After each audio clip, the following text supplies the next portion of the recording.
দুইটা বিষয় আমাদেরকে পড়তে হয়, বিশেষ করে যখন আপনারা প্রিলি পাস করে রিটেন পরীক্ষা দিবেন, তখন এইরকম দুইটা বিষয় আপনারা পাবেন। একটা হচ্ছে বাংলাদেশের ভৌগোলিক পরিচিতি, আর একটা হচ্ছে ভূ প্রকৃতির পরিচিতি। আহ আমরা তো বাংলাদেশের মানচিত্রটা দেখেছি।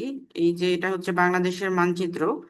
আহ বাংলাদেশের বেশিরভাগ অংশই হচ্ছে প্রায় 70 থেকে 70% মতো জায়গায় হচ্ছে সমতল ভূমি।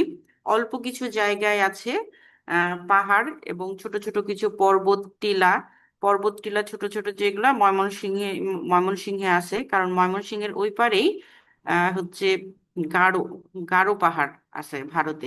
সেই গারো পাহাড়ের অংশ আমাদের আহ হচ্ছে বাংলাদেশেও পড়েছে। এরপরে সিলেটে আছে। আর কিছু উঁচু পাহাড় পর্বত আছে, সেগুলো হচ্ছে পার্বত্য চট্টগ্রাম এলাকায়, চট্টগ্রাম পার্বত্য চট্টগ্রাম এলাকায়। এগুলা ছাড়া মোটামুটি ভাবে সম্পূর্ণ বাংলাদেশের যে ভূমি, সেটা হচ্ছে সমতল ভূমি। এরপরে বাংলাদেশের ভেতর দিয়ে অনেকগুলো অসংখ্য নদ নদী বয়ে গেছে। আহ তো বাংলাদেশের এই যে ভূমির অবস্থা, এটাকে বলা হয় হচ্ছে ভূপ্রকৃতিগত পরিচয় বা ভূপ্রকৃতির অবস্থান। কিন্তু এই যে আমি যে আজকে টপিকটা দিয়েছি, সেটা হচ্ছে ভৌগোলিক পরিচিতি। ভৌগোলিক পরিচিতি হচ্ছে আহ, আমরা তো গ্লোবটা দেখেছি পৃথিবীর।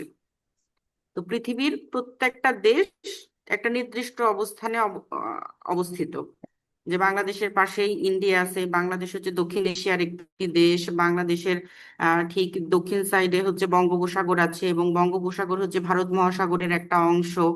এগুলো একেবারে ফিক্সড একটা জায়গা। তো এই ভৌগোলিক পরিচিতিটা হচ্ছে মানে পুরা ইতে গ্লোবের মধ্যে, মানে বিশ্বের মধ্যে আমাদের বাংলাদেশের অবস্থাটা কোন জায়গাতে, সেই জায়গাটার পরিচিতিটাকে বলা হয় হচ্ছে বাংলাদেশের ভৌগোলিক পরিচিতি। কিন্তু যখন ভূপ্রকৃতি আসবে, তখন বাংলাদেশের ভূমির কি রকম আকৃতি বা প্রকৃতি, সেটার পরিচয়কে বলা হয় ভূপ্রকৃতিগত পরিচয়। এই দুইটা জিনিস আপনারা খেয়াল রাখবেন, যে ভৌগোলিক পরিচিতি বলছে নাকি ভূপ্রকৃতির পরিচয় বলছে। ভূপ্রকৃতির পরিচয় বললে অবশ্যই বাংলাদেশের কিন্তু আলাদা হবে। বাংলাদেশকে কয়েক ভাগে ভাগ করা যায়। সমভূমি, তারপরে পাহাড় পর্বত আছে, কিছু উঁচু জায়গা আছে, এরপরে বদ্বীপ এলাকা আছে। এই সব ভাগে ভাগ করা হয়েছে বাংলাদেশের কয়েকটা অঞ্চলকে। সেই পরিচিতিটা দিতে হবে হচ্ছে ভূপ্রকৃতির পরিচয়, সেটাও আমরা পরবর্তীতে আলোচনা করব। এখন আমরা দেখবো হচ্ছে বাংলাদেশের ভৌগোলিক পরিচিতি। এখানে লেখা আছে যদিও, তারপরেও আমি একটু এখানে বের হয়ে আমরা কেউ কি কিছু বলতেছে? অন্যদের মানে mute করলে হয়।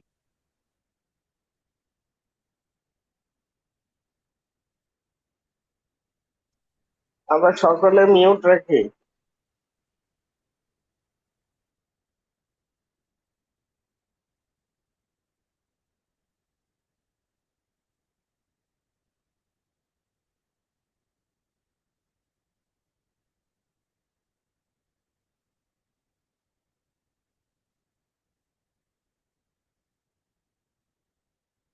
বাংলাদেশ যেহেতু অনেক ছোট একটা দেশ, বাংলাদেশকে যদি আমরা না জানি যে এই জায়গাতে বাংলাদেশের অবস্থান, তাহলে খুঁজে পেতে একটু দেরি হবে।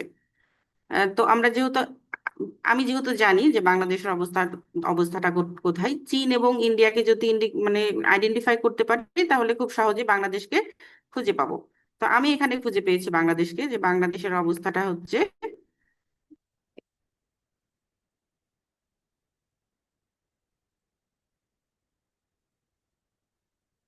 এই যে এই জায়গাতে বাংলাদেশের অবস্থাটা।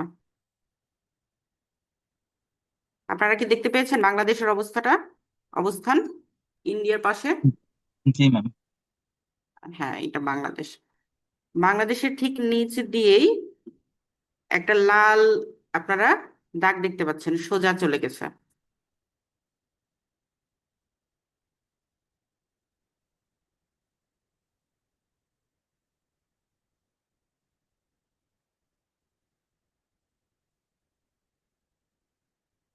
এই যে এটা হচ্ছে বাংলাদেশ। হ্যাঁ, এটা হচ্ছে বাংলাদেশ। বাংলাদেশটা এখন আমরা একটু বড় করব।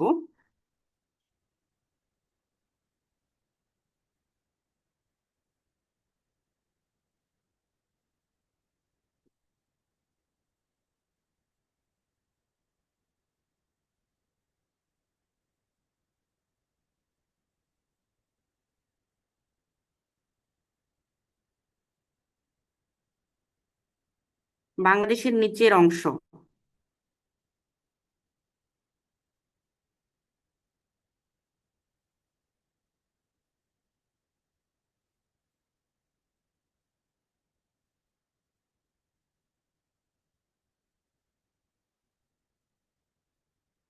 আর উপরের অংশ এটা। পিডিএফ থেকে বের হয়ে গেছে তো, বারবার আমাকে চেঞ্জ করতে হচ্ছে আমার পেনটা, সে কারণে একটু দেরি হচ্ছে। তো বাংলাদেশের উপরের অংশটা আমি ইন্ডিকেট করেছি এবং নিচের অংশটা ইন্ডিকেট করেছি।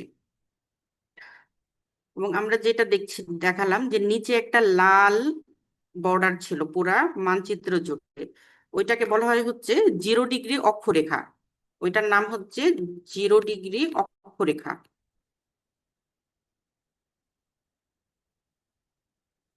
এই অক্ষরেখাকে নিরক্ষরেখা নামেও ডাকা হয়।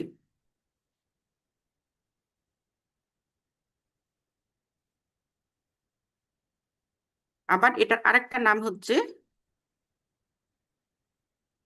বিষুব রেখা।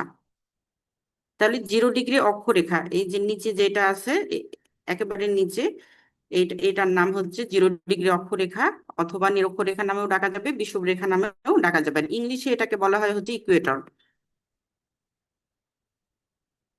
ইকুয়েটর।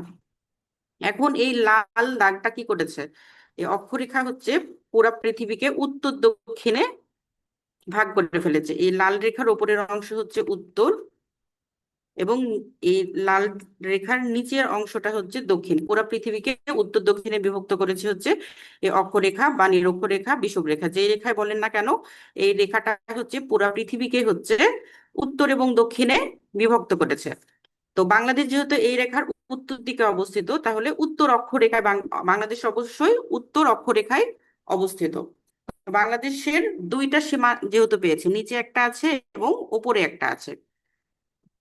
0 থেকে উপরের দিকে যাবে, এটা 0 ডিগ্রি। এই লাল রেখাটা যেহেতু 0 ডিগ্রি, 0 থেকে আস্তে আস্তে উপরের দিকে যাবে। উপরের দিকে যেতে যেতে এই যে বাংলাদেশের নিচে যে রেখাটা, এইটার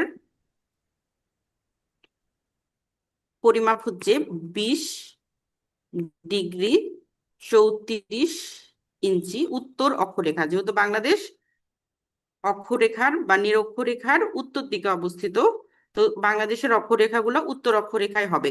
20 ডিগ্রি 34 ইঞ্চি উত্তর অক্ষরেখা, উত্তর অক্ষরেখা। এবং বাংলাদেশের উপরের সাইডে যেই দাগটা আমি দিয়েছি, এইটার পরিমাপ হচ্ছে 26 ডিগ্রি 38 ইঞ্চি উত্তর অক্ষরেখা। এবং বাংলাদেশের মাঝামাঝি দিয়ে যে অক্ষরেখাটা, সেটার পরিমাণ হচ্ছে 24 ডিগ্রি। এটা তো উত্তরের হলো। এরপরে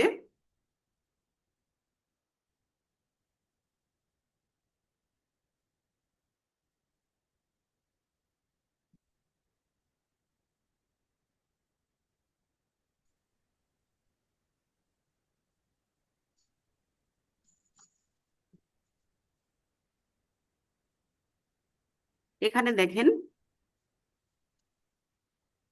এই যে এই জায়গাটাই 0 লেখা আছে না,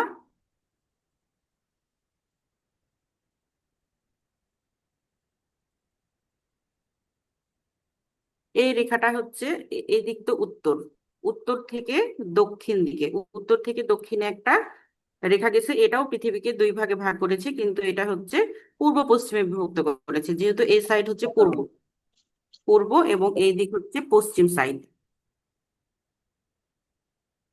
প্রথমে আমরা দেখেছিলাম যে বিষুব রেখা, বিষুব রেখা হচ্ছে পৃথিবীকে এটা হচ্ছে বিষুব রেখা। এই বিষুব রেখা পৃথিবীকে হচ্ছে উত্তর দক্ষিণে সমান ভাগে ভাগ করেছে। এরপরে বললাম যে আর একটা 0 ডিগ্রি আছে, এইটা, এই রেখাটা পৃথিবীকে হচ্ছে পূর্ব পশ্চিমে বিভক্ত করেছে। সেটা বুঝতে পারতাম। লম্বালম্বি ভাবে পৃথিবীকে পূর্ব পশ্চিমে বিভক্ত করেছে। পূর্ব পশ্চিমে যে রেখা পৃথিবীকে বিভক্ত করেছে সেইটার নাম বলা হচ্ছে মূল মধ্যরেখা। এইটার নাম মূল মধ্যরেখা। এটাকে ভাঙামো কোটা আবার। মানে হচ্ছে 0 ডিগ্রি। এই 0 ডিগ্রি থেকে ডান দিকে যাব তখন পরিমাপ বৃদ্ধি পাবে, এবং যখন বাম দিকে যাব বাম দিকেও পরিমাপ বৃদ্ধি পাবে। 500 টাকা খুচরা করো না? এই যে এখানে লেখা আছে 60, 60-এর পরে এটা হবে 90, এরপরে 120 এখানে আছে, 150 এইটা, এরপরে লাস্টে হচ্ছে 180। বাম সাইডে এভাবে গেছে। এটা হচ্ছে 30, 60, 90, হুম। 150। সোহাগ হোসেন ভাই মিউট করেন। প্রচুর কথা হচ্ছে।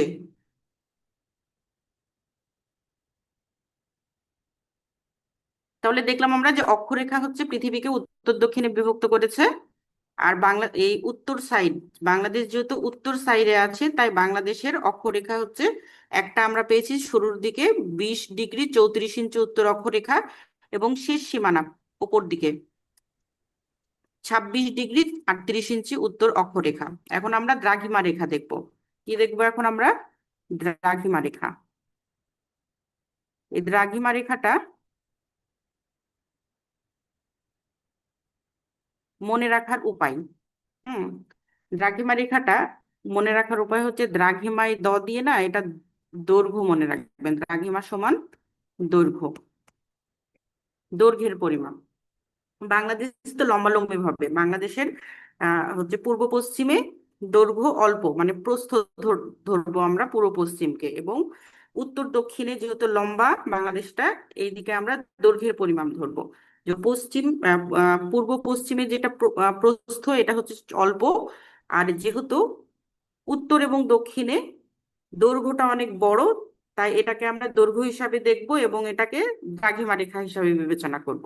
তাহলে আমাদের মনে থাকবে যে দ্রাঘিমাটা কোন দিকে এবং অক্ষরেখা কোন দিকে। পরীক্ষায় যখন আসে অক্ষরেখা, এই যে এইটা অক্ষরেখা নাকি এই দিক দিয়ে যেটা পূর্ব পশ্চিমে গেছে এটা অক্ষরেখা, ভুল হয়ে যায়, মানে মনে থাকে না। আমার মনে থাকে না, আপনাদের কি হয় সেটা আমি জানি না, কিন্তু আমার ভুল হয় যে আসলে এই যে এই রেখাটা অক্ষরেখা নাকি দ্রাঘিমা রেখা, অথবা এই রেখাটা দ্রাঘিমা রেখা নাকি অক্ষরেখা, এই জিনিসটা অনেক সময় আমার ভুল হয়ে যেত। এখন ভুল হয় না, কিন্তু শুরুতে ভুল হতো। তা আমি মনে রাখি এইভাবে যে দ্রাঘিমার সাথে দৈর্ঘ্যের চিন্তাটা করে, যে বাংলাদেশের দৈর্ঘ্য কোন দিকে বেশি, উত্তর দক্ষিণ থেকে দিকে বেশি। আমরা এখানে তো মানচিত্র অনেক ছোট দেখতে পাচ্ছেন, যখন আমরা ফুল মানচিত্র দেখবো পিডিএফ এ, যে ওখানে দেখবেন যে উত্তর দক্ষিণ সাইডটা অনেক বেশি লম্বা, ওইটাকে আমরা দৈর্ঘ্য হিসাবে দেখব, এবং ওই সাইডের যে পরিমাপটা থাকবে লম্বালম্বি ভাবে সেটাকে আমরা বলবো দ্রাঘিমা রেখা। তো বাংলাদেশের এখন কত ডিগ্রি দ্রাঘিমা রেখায় অবস্থিত? এটা তো 0 ডিগ্রি দ্রাঘিমা রেখা। এটাকে মূল মধ্যরেখা বলে। মূল মধ্যরেখার এক সাইডে আছে পূর্ব সাইড এবং এক সাইডে আছে পশ্চিম সাইড। তো বাংলাদেশ হচ্ছে এই জায়গাটায় অবস্থিত। বাংলাদেশ যেহেতু এই জায়গায় অবস্থিত, তাহলে বাংলাদেশের অবস্থান কোন দিকে? মূল মধ্যরেখার পূর্বে নাকি পশ্চিমে বলেন? এটা হচ্ছে মূল পূর্বে। মধ্যরেখা। রেখার পূর্বে অবস্থিত বাংলাদেশ না পশ্চিমে? পূর্বে। পূর্ব দিকে ম্যাম। পূর্বে না, এই যে পূর্ব, পূর্ব দিকে আছে বাংলাদেশ, এই দিকে তো নাই। এখন উপরে যে আমি 60 ডিগ্রি 90 ডিগ্রি এগুলো লিখে দিয়েছিলাম, এটা দেখেন যে এই যে বাংলাদেশের উপর দিয়ে একটা আমরা দাগ দেখতে পাচ্ছি, এই যে এই দাগটা। হ্যাঁ, এই দাগটা গেছে কত ডিগ্রি? নব্বই নব্বই ডিগ্রি ডিগ্রি না? হ্যাঁ, 90 ডিগ্রি কিন্তু মাঝামাঝি দিয়ে গেছে। কিন্তু আমরা যখন এই যে ইটা দেখলাম, অক্ষরেখাটা দেখলাম, মাঝামাঝিটা দেখার আগে আমরা দেখেছি দুই পাশেরটা। তো এই দ্রাঘিমা রেখারও দুই পাশের পরিমাপ আমাদেরকে জানতে হবে।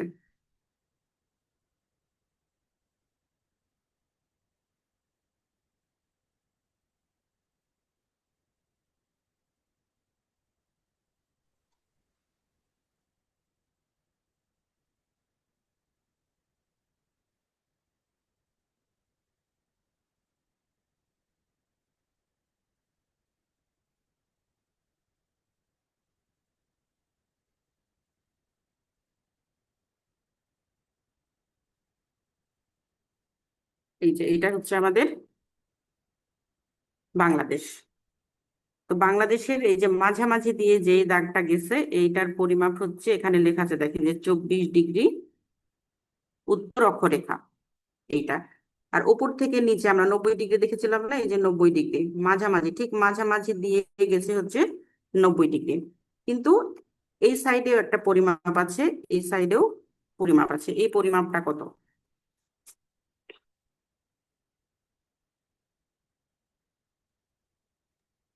60 ডিগ্রি। এখানে হচ্ছে, এখানে ছোট ছোট আছে তো মনে হয় বোঝা যাচ্ছে না, এটা হচ্ছে 88, ইংলিশে লিখছে 88.01 ইঞ্চি পূর্ব।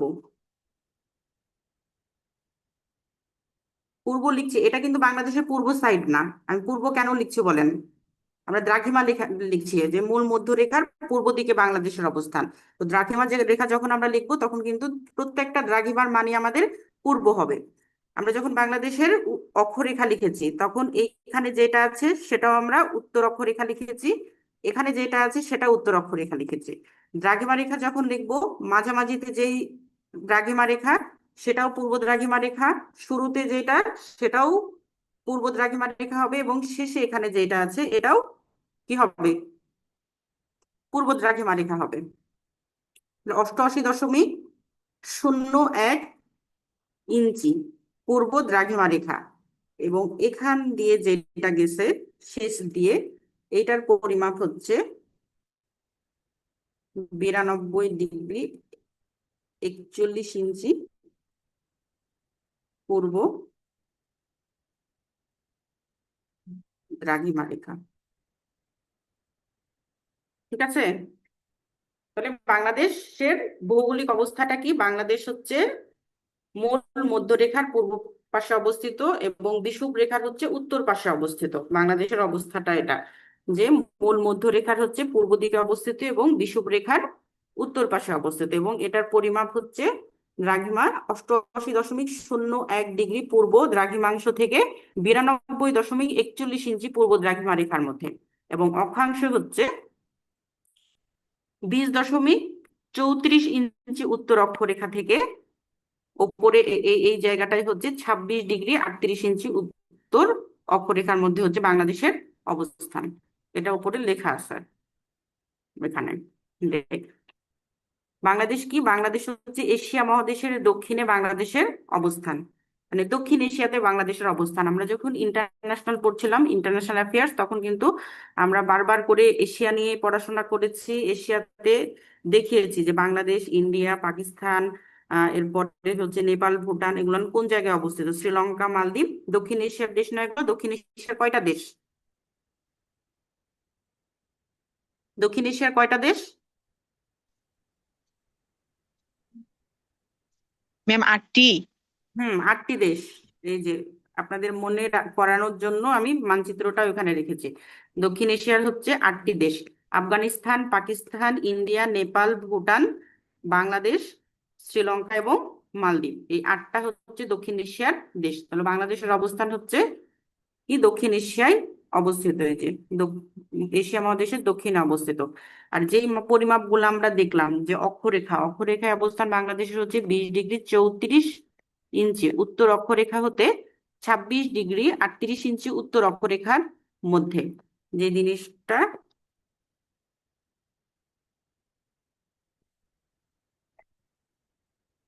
এই যে এই জায়গা দিয়ে গেছে আর এই জায়গা দিয়ে গেছে, এটা হচ্ছে 20 আর এটা হচ্ছে 26, এটা অক্ষরেখা। এরপরে দ্রাঘিমা 88 ডিগ্রি 01 ইঞ্চি পূর্ব দ্রাঘিমা রেখা হতে 92 ডিগ্রি 41 ইঞ্চি পূর্ব দ্রাঘিমা রেখার মধ্যে। দ্রাঘিমা রেখা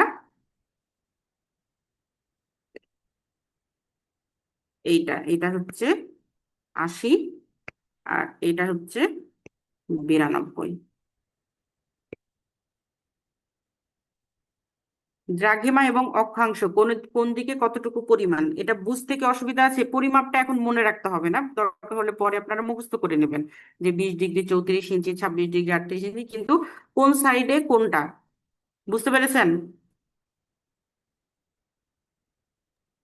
জি ম্যাম।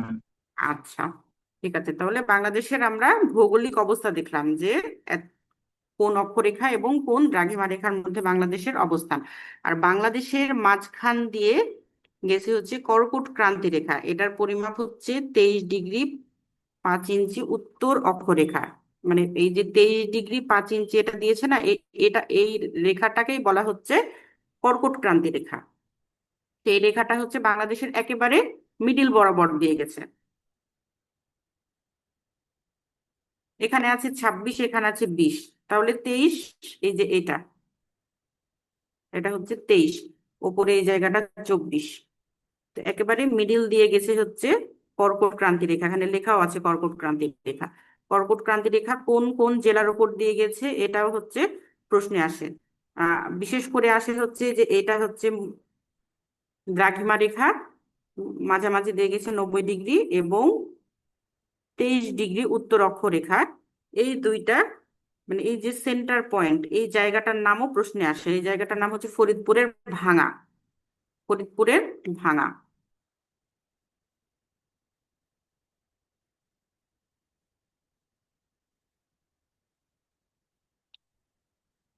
এই যে এটা 2 লাইন, কিন্তু এখান থেকে অসংখ্য প্রশ্ন আসে পরীক্ষায়, এই 2টা লাইন থেকে কত ভাবে কত রকম ভাবে পেঁচিয়ে যে প্রশ্ন আসে। এই যে দক্ষিণ এশিয়া, বাংলাদেশের অবস্থা হচ্ছে দক্ষিণ এশিয়ায়। এরপরে কত ডিগ্রি অক্ষরেখার মধ্যে, মানে কোন অক্ষরেখার মধ্যে আসে, এই 2টা দেয়। এরপরে দ্রাঘিমার যখন আসে তখন এতটুকু দেয়, দ্রাঘিমার প্রশ্নটা এতটুকু। এরপরে বাংলাদেশের মাঝখান দিয়ে কোন রেখা অতিক্রম করেছে, কর্কট ক্রান্তি রেখা নাম দিতে পারে, অথবা কত ডিগ্রি রেখা মাঝখান দিয়ে গেছে। এই যে 23° দিবে, 23°5 দিবে, 22° দিবে, 21° দিবে, অথবা 0° দিবে। কিন্তু কর্কট ক্রান্তি রেখার মান কত? 23.5". এটা উত্তর অক্ষরেখা। উত্তর অক্ষরেখা কিন্তু দেখতে হবে, যদি দক্ষিণ দেয় তাহলে কিন্তু হবে না। দেখা গেল যে 23°5 দিল, কিন্তু উত্তর দক্ষিণ পূর্ব পশ্চিম সবকিছুই দিল, কিন্তু কর্কট ক্রান্তি রেখার মান হচ্ছে 23° উত্তর। এরপরে হচ্ছে বাংলাদেশের আয়তন। বাংলাদেশ হচ্ছে বিশ্বের আয়তনের দিক থেকে হচ্ছে 90তম। বাংলাদেশ আয়তনের দিক থেকে বিশ্বের 90তম। প্রথম কে?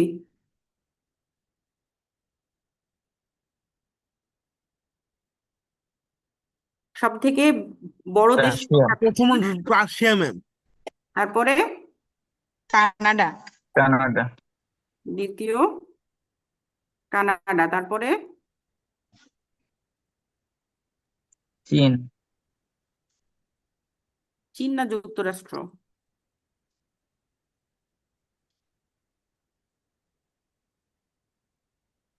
চীন না যুক্তরাষ্ট্র, আমি আসলে ভুলে গেছি। ম্যাডাম চীন। চীন। তাহলে চতুর্থ যুক্তরাষ্ট্র না? জি। ইউএসএ। আচ্ছা, তাহলে বাংলাদেশের আয়তন হচ্ছে 1,47,570 বর্গ কিলোমিটার। আর বর্গ মাইলে থাকলে এখন তো মনে ওই হয় যে, একটু বাস। হ্যাঁ, কম বেশি ওইটা ওই যে ছিটমহলের পরে যে পরিমাণটা ওইটা শেষে দেয়া আছে। তবে এইটাই প্রশ্নে আসে, 56,977 বর্গমাইল। 56,000 এটা মনে থাকার কথা, কারণ অনেক সবাই গানে কথায় এসব বলে যে 56,000 বর্গমাইলের বাংলাদেশ, 56,000 বর্গমাইলের বাংলাদেশ, এই কথাটা কিন্তু সবাই বলে। তো এই 56,000 এই কথাটা মনে থাকলে অ্যান্সারটা পারা যাবে। আর আমরা তো দেখলাম যে বিশ্বে বাংলাদেশের অবস্থান হচ্ছে 90তম, দক্ষিণ এশিয়ার একটি দেশ। বাংলাদেশের বাংলাদেশের কিন্তু এই যে এই ম্যাপটা দেখে বুঝতে হবে যে বাংলাদেশের চারি সাইডে ইন্ডিয়া। এই যে ইন্ডিয়া লেখা আছে, এই সাইডে ইন্ডিয়া, চতুর্দিকেই হচ্ছে ইন্ডিয়া। দক্ষিণ দিকে এই সাইডে হচ্ছে বে অফ বেঙ্গল, আর এখানে অল্প একটু 2টা প্রদেশ আছে মিয়ানমারের সাথে, বাকি সবকিছু হচ্ছে ইন্ডিয়ার সাথে। কিভাবে আছে দেখেন, যে পুরা ভারত চারিদিকে, আর বাংলাদেশ হচ্ছে মাঝখানে। ওপরে আছে ভুটান। ভুটানের সাথে বাংলাদেশের দূরত্ব কম, নেপালের সাথেও বাংলাদেশের দূরত্ব খুবই কম স্থলপথে। নেপাল ভুটানের মাঝখানে যে জায়গাটা, এই জায়গার নাম হচ্ছে সিকিম। আরেকটা বিষয় মনে রাখতে হবে, এই যে নেপাল এবং বাংলাদেশের মাঝে যেই জায়গাটা আছে একেবারে সরু, এটাকে বলা হয় চিকেন নেক। চিকেন নেক দ্বারা হচ্ছে ভারতের 7টা রাজ্য আলাদা করা হয়েছে। উত্তর পূর্বাঞ্চলের, এটা তো উত্তর সাইড এবং এই দিক পূর্ব, উত্তর পূর্বাঞ্চলের 7টা রাজ্য, এই জায়গাটাতে আছে মোট ভারতের হচ্ছে 7টা রাজ্য। এই 7টা রাজ্যকে বলা হয় সেভেন সিস্টার্স। এই চিকেন নেক দ্বারা সেভেন সিস্টার্স মানে 7টা রাজ্য হচ্ছে আলাদা হয়েছে। বাংলাদেশের এক সাইডে আছে একটা রাজ্য, আর বাংলাদেশের অপর সাইডে আছে হচ্ছে ভারতের 7টা রাজ্য।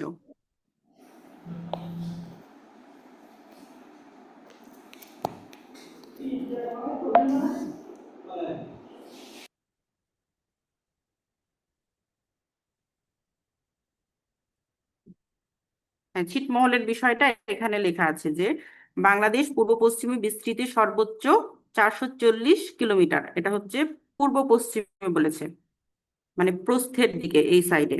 রূপসা খুলনা থেকে পাথুরিয়া মৌলভীবাজার এই পর্যন্ত, এবং উত্তর পশ্চিমে হচ্ছে থেকে দক্ষিণ পূর্ব পর্যন্ত সর্বোচ্চ দূরত্ব 920 কিলোমিটার, মানে এই সাইডে।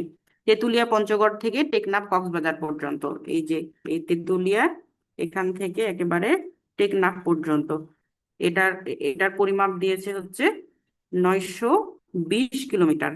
920 কিলোমিটার। হুম।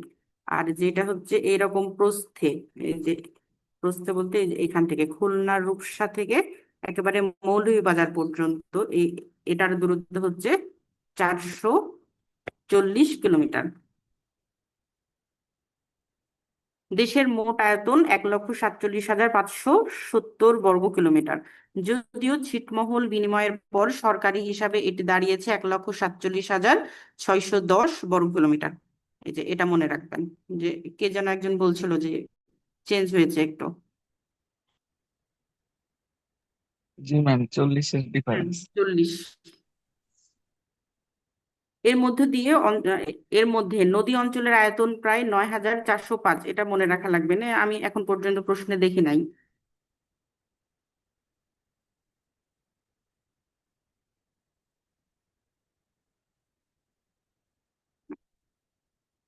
এগুলো পরে দেয়া আছে, তারপরে একবার পড়ি। বাংলাদেশের স্থলসীমার দৈর্ঘ্য হচ্ছে এইটা।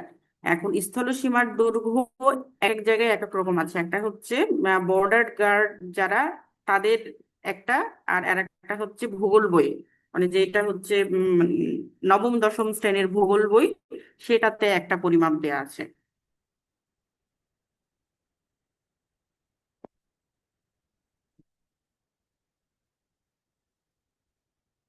আচ্ছা, ওইটা পরে দেখবো, একটা চার্ট আছে।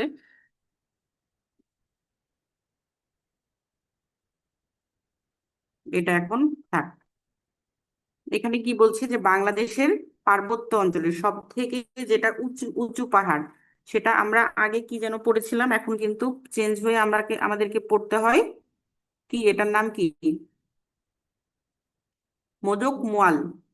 মানে ওই যে উম, এটা ওই ওদের ভাষাতে এটা উচ্চারণ করে ওরা একটু কেমন করে যেন, মোডক মোয়াল পর্বত। পার্বত্য চট্টগ্রামের মোডক মোয়াল পর্বত হচ্ছে বাংলাদেশের সর্বোচ্চ ভূমি অঞ্চল, যার উচ্চতা প্রায় 1,052 মিটার। এটাও মনে রাখতে হবে, এই পর্বতের নামটা মনে রাখবে, সর্বোচ্চ পর্বত এটা, মিটারে এবং ফুটে।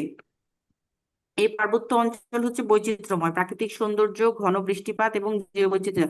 আসলে এই যে ঘন বৃষ্টিপাত বা সৌন্দর্য, পাহাড় পর্বত মানে এই বিষয়গুলা, যে প্রাকৃতিক সৌন্দর্য থাকবে, ঘন বৃষ্টিপাত থাকবে, কারণ আহ পর্বত তো উঁচু হয়, ভূপৃষ্ঠ থেকে নির্দিষ্ট উচ্চতার একটা উচ্চতা থাকে। সেই কারণে কি হয়, মেঘ যে ধাক্কা খায় এবং বৃষ্টি, ওই যে পাহাড়ের আশেপাশে মেঘ ঘুরে বেড়ায়, যখন অনেক মেঘ জমা হয় ভারী হয়ে বৃষ্টিপাতের সৃষ্টি হয়।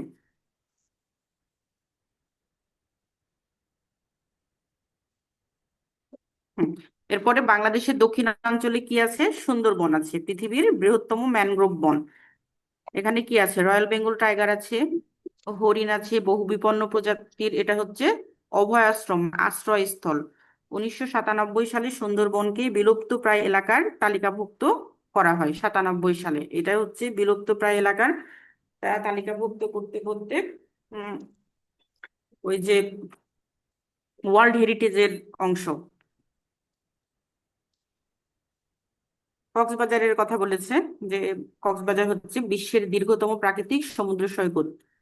এটি দেশের দক্ষিণ পূর্বাঞ্চলে অবস্থিত। দক্ষিণ পূর্বাঞ্চল মানে কোন জায়গা? এদিক তো দক্ষিণ, এবং এদিক পূর্ব, এই যে দক্ষিণ পূর্ব।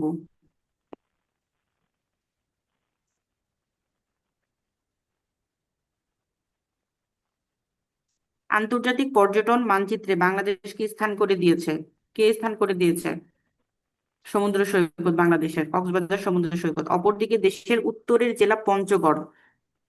আমরা দক্ষিণ থেকে এখন কোথায় চলে গেলাম? দেশের উত্তরের জেলা পঞ্চগড়। পঞ্চগড়কে কি বলা হয়?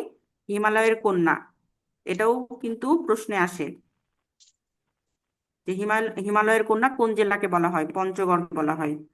এখান থেকে হিমালয়ের কাঞ্চনজঙ্ঘা শৃঙ্গ পরিষ্কারভাবে দেখা যায়, যা ভূপ্রকৃতিগত দৃষ্টিকোণ থেকে এক অনন্য বৈশিষ্ট্য।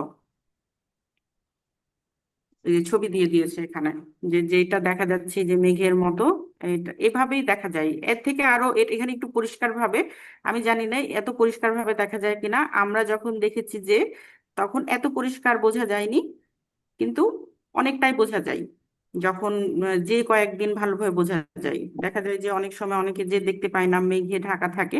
তো আমি যখন গেছিলাম আমি দেখতে পেয়েছিলাম, তবে এত স্পষ্ট হবে না। দুইটা পয়েন্ট থেকেই দেখা যায়। একটা হচ্ছে যে তেঁতুলিয়া, এরপরে বাংলা বান্ধা, যেটা আহ ওই যে উম, বাংলা বান্ধাই ইয়া আছে না, ওই কি ওইটা, স্থলবন্দর যে জায়গাটায়, ওই জায়গাটাতেও উঁচু উঁচু বিল্ডিং যেগুলো, সেখান থেকেও এই কাঞ্চনজঙ্ঘাটা দেখা যায়। হিমালয় পর্বতের একটা শৃঙ্গ, এটার নাম হচ্ছে কাঞ্চনজঙ্ঘা। কোথায় থেকে দেখা যায়? এই যে পঞ্চগড় থেকে দেখা যায়। হিমালয়ের পাদদেশে বাংলাদেশের উত্তর অঞ্চল, এই যে উত্তর অঞ্চলটা, এটা হচ্ছে পঞ্চগড়। এখন এই পঞ্চগড়টা হচ্ছে বাংলাদেশের উত্তর দিকে অবস্থিত, এবং এটার হিমালয়টা আমি দেখাই। হিমালয় পর্বত হচ্ছে,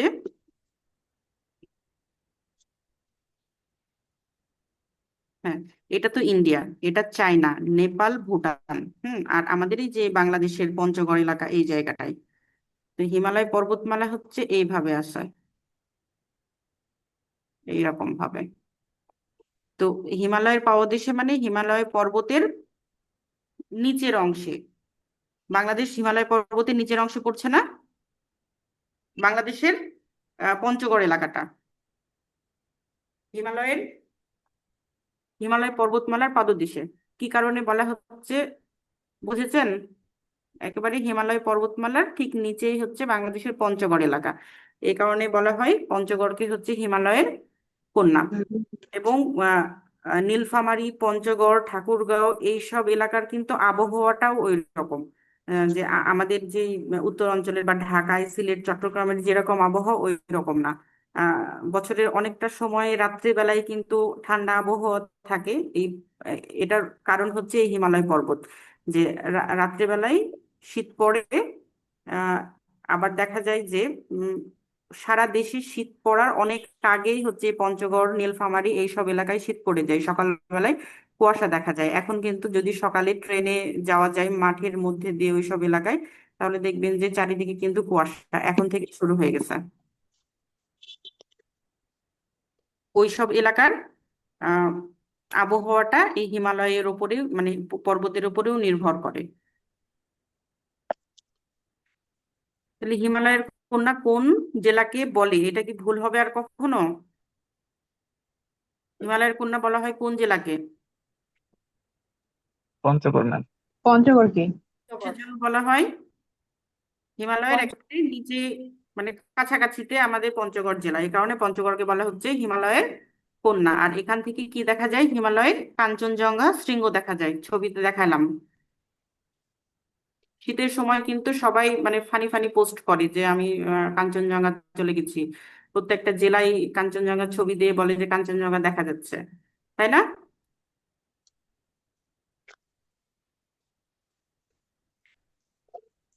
এখন দেখবো একটা বিষয়, যে বাংলাদেশের এই যে চারটা দিক, এইদিকে হচ্ছে উত্তর দিক, নিচে দক্ষিণ, এবং হাতের ডান সাইডে কি হবে, পূর্ব না পশ্চিম? পশ্চিম না পূর্ব হাতের ডান সাইডে? পূর্ব পূর্ব। পূর্ব।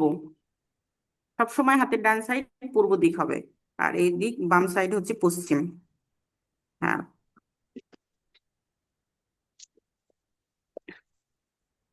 এখন যে জিনিসটা বলবো, এখান থেকে প্রচুর প্রশ্ন আসে যে বাংলাদেশের সর্বপূর্বের জেলার নাম কি অথবা স্থানের নাম কি, বাংলাদেশের সর্ব উত্তরের জেলার নাম কি অথবা স্থানের নাম কি, এইরকম আসে। এরপরে আসে পশ্চিমেরও আসে, দক্ষিণেরও আসে, সব জায়গা।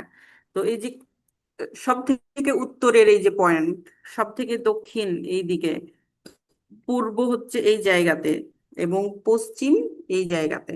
তো এই জায়গাগুলা কোন জেলা এবং ওই জেলার কোন স্থানটা ঠিক একেবারে সীমান্তবর্তী এলাকা, সেই প্রশ্নগুলা কিন্তু আসে।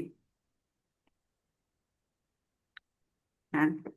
তো যদি এখানে প্রশ্নে আসে যে সব থেকে উত্তরের জেলা কি, এই যে পঞ্চগড় লেখা আছে, সব থেকে উত্তরের জেলা পঞ্চগড়, তাহলে দক্ষিণের কি হবে?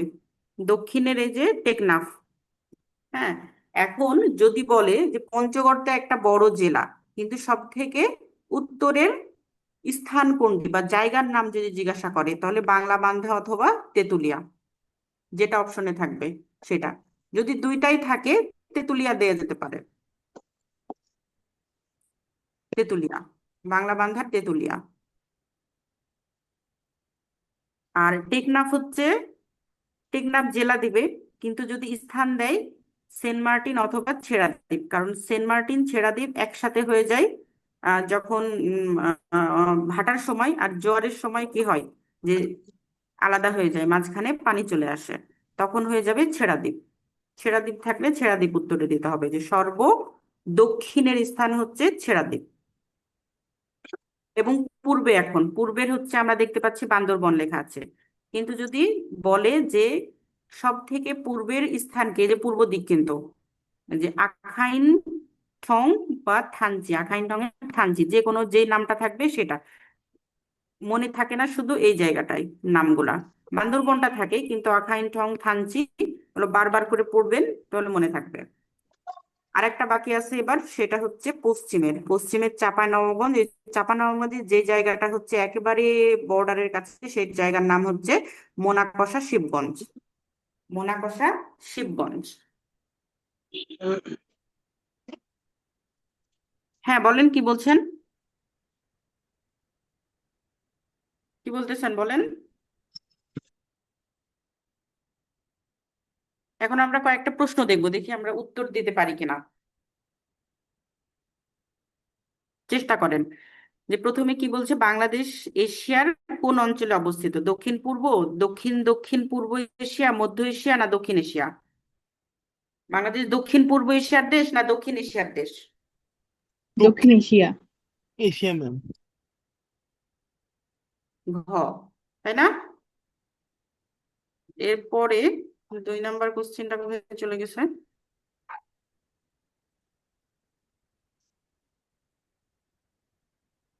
আচ্ছা, এই তো আছে, বাংলাদেশের ভৌগোলিক অবস্থান কোনটি? তো আমরা ওই যে, মনে আছে কি, একটু চেষ্টা করেন, যেখানে লেখা আছে 22°30 থেকে 20°34 দক্ষিণ অক্ষাংশে, বা এটা লেখা কি আছে, দক্ষিণ অক্ষাংশ। 80-40 দ্রাঘিমাংশ, 34-38 উত্তর অক্ষাংশ, 88°01 থেকে 92°41 পূর্ব দ্রাঘিমাংশ, কোনটা উত্তর হবে? এখানে 3টা ভুল আছে, একটা ঠিক আছে, কোনটা এটা ঠিক? ঘ হবে। ঘ, যে 88°01 থেকে 92°41 পূর্ব দ্রাঘিমাংশের মধ্যে, এই যে এই জায়গাটাতে হবে কি 88, আর এই জায়গাটায় কি গেছে 92, আর মাঝামাঝিতে কত, 90। হুম, উত্তর তাহলে ঘ। এটা কি বলতেছে যে বাংলাদেশের অবস্থান উত্তর অক্ষাংশে কত? এখানে দশমিক দেয়নি। 20°34', 26°38', নাকি 21, 26, এটা হচ্ছে 22, 26, 20, 25, কোনটা? অক্ষাংশ এটা, এই যে বিষুব রেখার উপরে ছিল, মনে নাই? হাই হাই,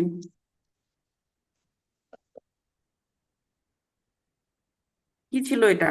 অক্ষাংশ। অক্ষাংশ তো এই যে যেটা বিষুব রেখা ছিল, রেখার ওপরে উত্তর দিকে, বিষুব রেখার উপরে উত্তর সাইড না, উত্তর অক্ষাংশ। তাহলে 1 নম্বর। দিকে এখানে এটা ম্যাম পরিমাপ 20 কত থেকে ছিল? 20। 20 আর লাস্টের এটা কত ছিল? এই যে 26। তাহলে 20 থেকে 1 নম্বর, 26, 1 নম্বর। 20 থেকে এটা না, এটা তো 21 থেকে দেয়া আছে, তার মানে এটা হবে না। এটা 22 থেকে, এটা হবে না। এটা 20 ঠিক আছে, কিন্তু এখানে আবার 25, তাহলে এটা হবে না। পরের এগুলো যদি মনেও না থাকে, প্রথম দুইটা মিললে পারেও তো সঠিক উত্তর পাওয়া যাচ্ছে। তাহলে এটার উত্তর হচ্ছে ক, 20°34' থেকে 26°38', উত্তর অক্ষরেখার মধ্যে। এই যে উত্তর অক্ষরেখা বলে দিয়েছে, আর আগেরটা ছিল দ্রাঘিমা, দেখলাম।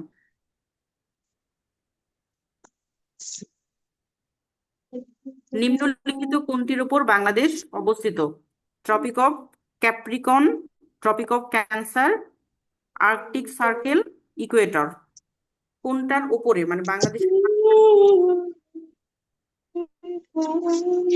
কত number? Tropic of Cancer ma'am, হুম, ট্রপিক অফ অপশন খ। ক্যান্সার।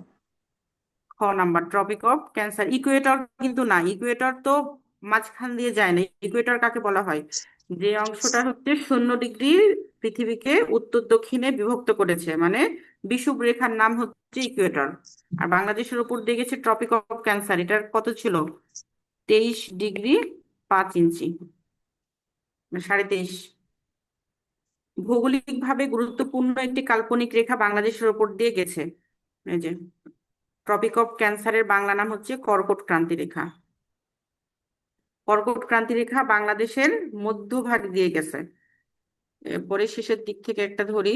বাংলাদেশের সবচেয়ে উত্তরের জেলা কোনটি? 11 নাম্বার।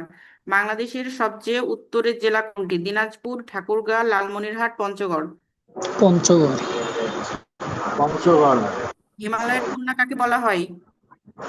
পঞ্চগড়। পঞ্চগড়। সর্ব উত্তরের জেলা হিমালয় থেকে কোন শৃঙ্গ দেখা যায়?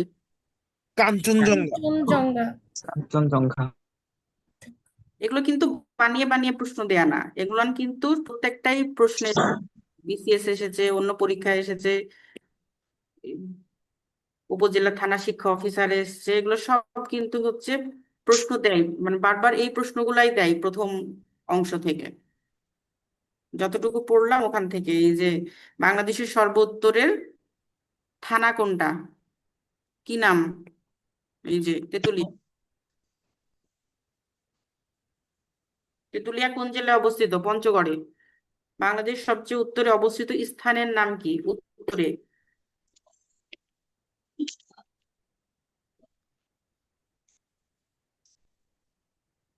এরপর আমরা দেখবো হচ্ছে বাংলাদেশের মানচিত্র। বাংলাদেশের মানচিত্র যখন প্রথমে আঁকা হয়, তখন কিন্তু অনেকটা এই যে এখানে যে মানচিত্রটা দেখা যাচ্ছে, মানে এটার কোথায় রিক্সা দিয়ে গেছেন? হ্যাঁ, এইটা আচ্ছা, আমি বলতেছি না, সে কোনো বাংলাদেশের না, সমস্যা নেই, এটা ঠিক আছে। যে সেভেন ম্যাম সিস্টার্স বন্ধ রাখেন মাইক্রোফোন। বাংলা, বিহার, উড়িষ্যা সবকিছু মিলে মানে বাংলার যে অংশ, সেই মানচিত্রটা ছিল এইটা। তো এই মানচিত্রটা কখন তৈরি করা হয়? রবার্ট ক্লাইভের সময় হচ্ছে, রবার্ট ক্লাইভের সময় নিয়ে জেমস রেনল কর্তৃক বাংলার একটা মানচিত্র অঙ্কন করা হয়েছিল 1765 সালে, ব্রিটিশ ইস্ট ইন্ডিয়া কোম্পানি কর্তৃক। তাদের ব্যবসা বাণিজ্য পরিচালনার জন্য একটা মানচিত্র তাদের দরকার হয়ে পড়েছিল ব্রিটিশদের। তো বাংলা, বিহার, উড়িষ্যা, মানে এই অঞ্চলে তারা কি দেওয়ানি লাভ করেছিল 1765 সালে। সেই কারণে তারা প্রয়োজনীয়তা বোধ করে যে আমাদের এখানকার একটা মানচিত্র দরকার বাংলা বিহার উড়িষ্যা মিলে। তো তখন রবার্ট ক্লাইভ জেমস রেনলকে নিয়ে এসে নির্দেশ দেয় এই যে বাংলা বিহার এবং উড়িষ্যার মানচিত্র তৈরি করার জন্য। তো তিনি মানে 10 বছর সময় ব্যয় করে, যে 1767 থেকে 1777 সাল, মানে এই সময়ে তিনি এই মানচিত্রটা অঙ্কন করেছিলেন, বাংলা বিহার উড়িষ্যা এই এটার। তো ওইটার নাম কি ছিল? 10 বছর সময় নিয়েছিল, কিন্তু প্রকাশিত হয়েছিল 1779 সালে। এটার নাম ছিল বেঙ্গল অ্যাটলাস। বেঙ্গল অ্যাটলাস নামে প্রথম মানচিত্রের নাম। এবং এই যে জেমস রেনলকে বলা হয় ভারতের ভূগোলের জনক, কারণ প্রথম ভারতবর্ষের একটা অংশের, পুরা ভারতবর্ষের না, এই যে বাংলা বিহার উড়িষ্যা এতটুকু অংশের মানচিত্র এঁকেছিল সর্বপ্রথমে জেমস রেনল। এই জন্যই তাকে বলা হয় জনক, মানে প্রথম যে যে কাজটা করে তাকে তো ওই কাজের জনক বলা হয়। এই কারণে জেমস রেনলকে বলা হয় ভারতের ভূগোলের জনক, মানে ভৌগোলিক চিত্র অঙ্কন করেছিল সেই কারণে। জেমস রেনল সম্পর্কে এখানে একটু বলা আছে। এরপরে বাংলাদেশের ভৌগোলিক সীমানা, যেটা বলছিলাম যে ওখানে লেখা ছিল যে বাংলাদেশের সীমারেখা। সীমারেখা বলতে কি বোঝায়? বাংলাদেশের এই যে মানচিত্র, হুম, বাংলাদেশের মানচিত্র এটা, হ্যাঁ, এটা বাংলাদেশের মানচিত্র মোটামুটি ভাবে। তো এই যে সীমারেখা বলতে চারি সাইডে বর্ডার গুলা, পুরা বাংলাদেশের যেই, মানে বাংলাদেশকে ঘিরে দেওয়া হলো জলসীমা ছাড়া বাকি যে অংশটা, এইটাকে বলা হচ্ছে সীমারেখা। মানে অন্য দেশের ভূমি থেকে বাংলাদেশের ভূমি আলাদা করেছে যে সীমানা দ্বারা, সেটাকে বলা হচ্ছে সীমারেখা। তো বাংলাদেশের সর্বমোট সীমারেখা, মানে চারিদিক দিয়ে ঘিরেছে যে সীমারেখা, সেটার পরিমাণ বর্ডার গার্ড বাংলাদেশ অনুযায়ী 5138 কিলোমিটার, এবং মাধ্যমিক ভূগোল বই অনুযায়ী 4711 কিলোমিটার। এটাতেই একটু কষ্ট হয়, কারণ প্রশ্ন দুইটা থেকেই দিয়ে দেয়, কখনো কখনো এটাও দেয়, কখনো কখনো এটাও দেয়। এই কারণে দুইটাই মনে রাখতে হবে একটু কষ্ট করে। এটা সর্বমোট। এখন আমরা মূল মানচিত্রে কি দেখেছিলাম?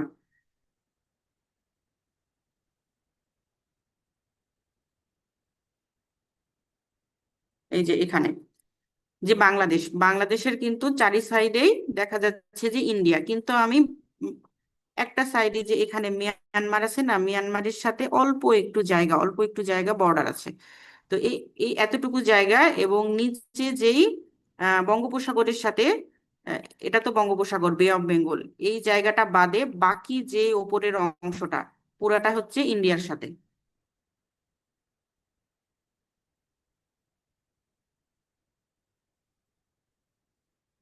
হ্যাঁ। তো সর্বমোট 5138 কিলোমিটার, যার মধ্যে স্থল সীমা আছে, মানে বে অফ বেঙ্গল বাদে 4427 কিলোমিটার, 4427 কিলোমিটার। আর উপকূলের দৈর্ঘ্য, মানে বে অফ বেঙ্গল দ্বারা যতটুকু সীমানা আছে সেটা 7711 কিলোমিটার। 711 কিলোমিটার, এটা প্রচুর প্রশ্ন আসে, এটা খুবই খুবই খুবই খুবই ইম্পর্টেন্ট, যে উপকূলের দৈর্ঘ্য, বাংলাদেশের উপকূলের দৈর্ঘ্য 711 কিলোমিটার। বাংলাদেশ ভারতের সীমানার দৈর্ঘ্য, মানে এই মোট থেকে মিয়ানমারের সাথে যতটুকু আছে সেটা বাদ যাবে, উপকূলের সাথে যেটা আছে ততটুকু বাদ দিয়ে শুধুমাত্র বাংলাদেশ এবং ভারতের সীমারেখার এটা দৈর্ঘ্য 4156 কিলোমিটার। 4156 কিলোমিটার। এবং মায়ানমারের সাথে যে অল্প একটু ছিল, মায়ানমারের দুইটা রাজ্যের সাথে, একটা চীন প্রদেশ, একটা রাখাইন প্রদেশ, ওই দুইটা প্রদেশের সাথে অল্প একটু জায়গার সীমানা রয়েছে বাংলাদেশ মিয়ানমার সীমানা, এটা 271। ওইটার পরিমাণ কত? 271। তাহলে সর্বমোট এইটা, এখানে আছে তিনটা, একটা ভারতের সাথে, একটা আছে ভারতের সাথে, একটা আছে মায়ানমারের সাথে, আর আরেকটা আছে উপকূলীয় এলাকায় বঙ্গোপসাগরের সাথে। তো ভারতের সাথে ভারতের সাথে এই জায়গাটা, উপকূলের এইটা, এবং মিয়ানমারের সাথে এটা, মানে সর্বমোট 5138 কিলোমিটার। আলাদা আলাদা করে সর্বমোটও মনে রাখতে হবে, আলাদা আলাদা করেও মনে রাখতে হবে। সবগুলাই গুরুত্বপূর্ণ, এই দুইটা মনে রাখার দরকার নাই।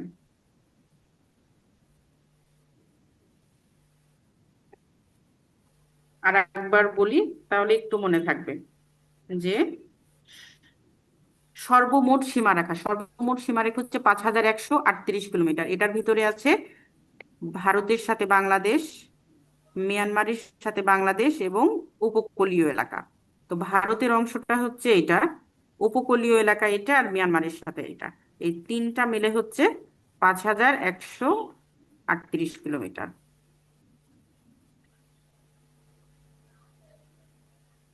সীমারেখা বুঝতে কি অসুবিধা আছে যে কোন জায়গাটাকে সীমারেখা বলছে? এই যে এইটাতে, যে এই পাশে আছে না ভারত, আছে না ভারতের পশ্চিমবঙ্গ, মেঘালয়, ত্রিপুরা, এই যে চারিদিকের যে বর্ডার ইন্ডিয়ার সাথে, এই চারিদিকের যে বর্ডার,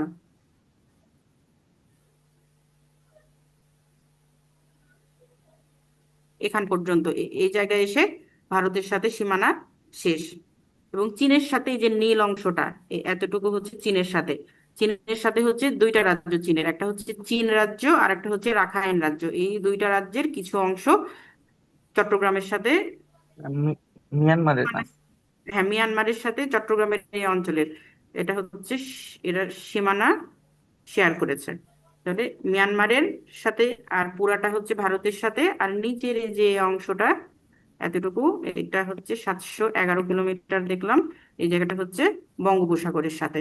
এই তিনটা মিলে হচ্ছে বাংলাদেশের মোট সীমারেখা। হুম, তাহলে মোট হচ্ছে 5138, উপকূলের 711, ভারতের সাথে 4156, এবং 271 হচ্ছে মিয়ানমারের সাথে। দেখি আমাদের মনে আছে কিনা। তাহলে সর্বমোট কত ছিল? 5156 না?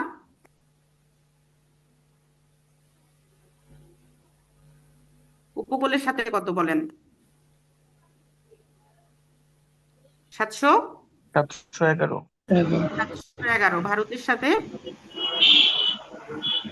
4138,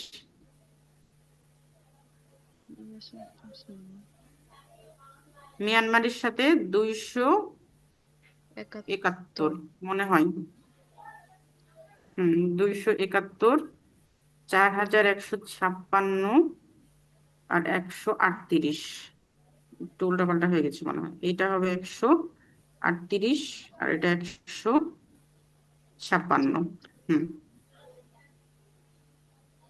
138 এটা সর্বমোট। উপকূলের সাথে 711, ভারতের সাথে 4156, মিয়ানমারের সাথে 271 কিলোমিটার। এটা হচ্ছে আমাদের সর্বমোট সীমারেখা। এবার দেখবো যে বাংলাদেশের তো এটা সীমানা দেখলাম, এখন এই সীমানার চারপাশে কারা কারা আছে। পুরা লাল যেটা দেখতে পাচ্ছি এটা পুরাটাই হচ্ছে ভারত। ভারতের হচ্ছে কয়টা রাজ্যের নাম দেখতে পাচ্ছি? এটা পশ্চিমবঙ্গ। পশ্চিমবঙ্গ এটা এটা কোন সাইড বাংলাদেশের? আমি যেটা ইন্ডিকেট করলাম এটা কোন সাইড? পূর্ব, পশ্চিম, উত্তর, দক্ষিণ? পশ্চিম। পশ্চিম সাইড। হ্যাঁ পশ্চিম দিকে তাহলে কি আছে? ভারতের পশ্চিমবঙ্গ। এই এত দূর পর্যন্ত এটা কিন্তু পুরাটাই পশ্চিমবঙ্গ এটা। হুম, তাহলে পশ্চিমবঙ্গ আছে হচ্ছে বাংলাদেশের পশ্চিম সাইডে এবং উত্তর পশ্চিম সাইডে। এটা উত্তর না? এই যে উত্তর পশ্চিম সাইডের কোনাতেও হচ্ছে পশ্চিমবঙ্গ।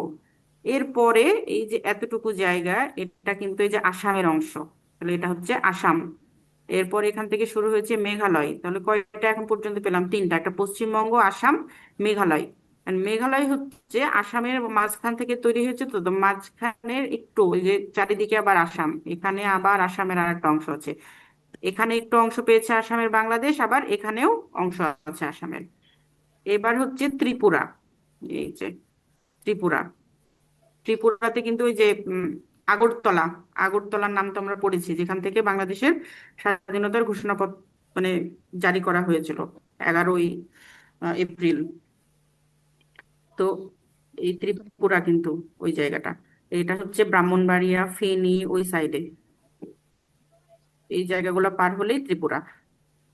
আর আরেকটা আছে সেটা হচ্ছে মিজোরাম, এটা পাহাড়ি এলাকা পুরোটা। তাহলে একটা, দুইটা, তিনটা, চারটা, পাঁচটা। তাহলে বাংলাদেশের সীমান্তবর্তী ভারতের কয়টা জেলা? বাংলাদেশের সীমান্তবর্তী ভারতের কয়টা জেলা? পাঁচটি ম্যাম। 5টি। পশ্চিমবঙ্গ, আসাম, আসাম এখানেও আছে, এই সাইডেও আছে, মেঘালয়, মেঘালয়, ত্রিপুরা, মিজোরাম। হ্যাঁ। তো আমি তো মানচিত্র দেখে পড়তাম না, উত্তর লেখা থাকতো, হ্যাঁ, এইভাবে যে বাংলাদেশের উত্তরে, উত্তরে কোন কোন জেলা আছে ভারতের, যে পশ্চিমবঙ্গ, আসাম, মেঘালয়, ত্রিপুরা, মেঘালয়, মিজোরাম। এটা। এবার আমি পূর্বে পড়তাম যে পূর্বে কি কি আছে, হ্যাঁ, পূর্বে আছে কি আছে, পূর্বে আসাম, ত্রিপুরা, ত্রিপুরা, মিজোরাম। হ্যাঁ, মিজোরাম। তো আমি এটা মিলাতে পারতাম না যে আসাম উত্তরে আবার কি করে এই যে পূর্বে চলে আসলো, যে দুই জায়গাতে কি করে আসাম আছে, ঠিক আছে। কারণ এই যে মাঝখানে মেঘালয় চলে এসেছে, এটা যদি আমি মানচিত্রে না দেখি তাহলে কি আমি বুঝবো যে কিভাবে কি কোন ঘটনায় এই যে আসাম দুই পাশে আছে?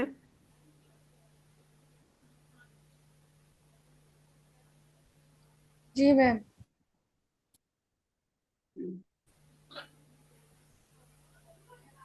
তাহলে ভারতের রাজ্যগুলা আমার সঙ্গে সঙ্গে একটু মনে মনে বলেন আপনারা, যে পশ্চিমবঙ্গ, আসাম, মেঘালয়, ত্রিপুরা, মিজোরাম, এই 5টা হচ্ছে ভারতের রাজ্য। বাংলাদেশের সীমান্তবর্তী ভারতের রাজ্য কয়টি? 5টি। সবসময় আসে এই প্রশ্নটা, যদি সহজ কোশ্চিন হয় এগুলাই দেয়, কিন্তু সামনে আপনারা যে পরীক্ষা দিবেন সেগুলো নিয়ে এখান থেকে কোনো একটা মানে আসতেই পারে, যেহেতু অনেক প্রশ্ন আছে এখানেই।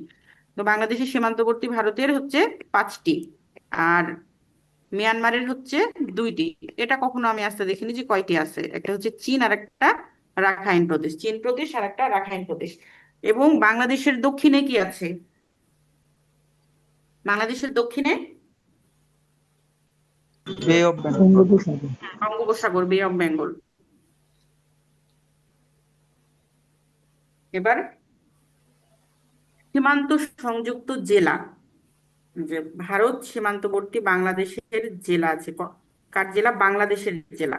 বাংলাদেশের জেলা হচ্ছে 30টি। আমরা তো ভারতের দেখলাম, ভারতের কয়টা জেলা ছিল? পাঁচটি। 5টি। ওদের তো অনেক বড় বড় জেলা, কিন্তু বাংলাদেশের দেখা যায় যে পুরা বাংলাদেশকে ওদের 2টা জেলার সময় বা কোনো বড় একটা জেলার সাথে বাংলাদেশকে তুলনা করা যায়। তো বাংলাদেশের জেলাগুলো স্বাভাবিকভাবে, তাহলে বাংলাদেশে যেহেতু 64টা জেলা আছে, বাংলাদেশের সর্বমোট 64টা জেলা আছে, তাহলে বাংলাদেশের কি ভারতের একটা রাজ্যের সময় একটা হচ্ছে বাংলাদেশ, তাহলে বাংলাদেশের জেলাগুলো অবশ্যই অনেক ছোট ছোট হবে।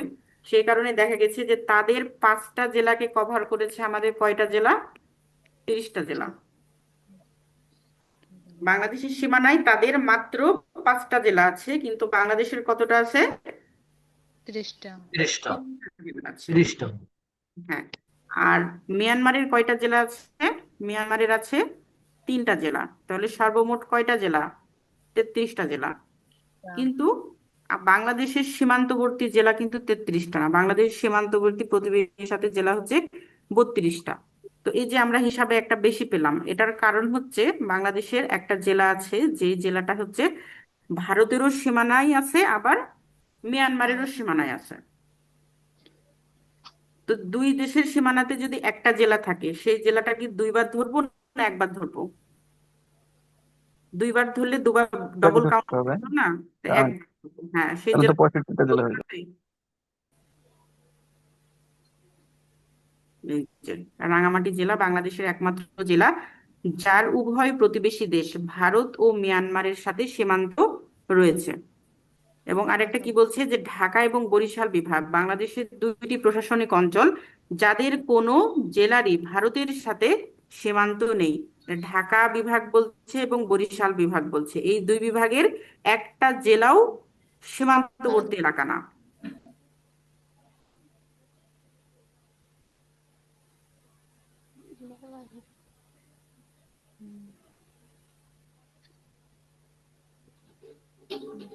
এই যে এই যে নীল কালারের দেখা যাচ্ছে না, এটা হচ্ছে ঢাকা। এটা কি?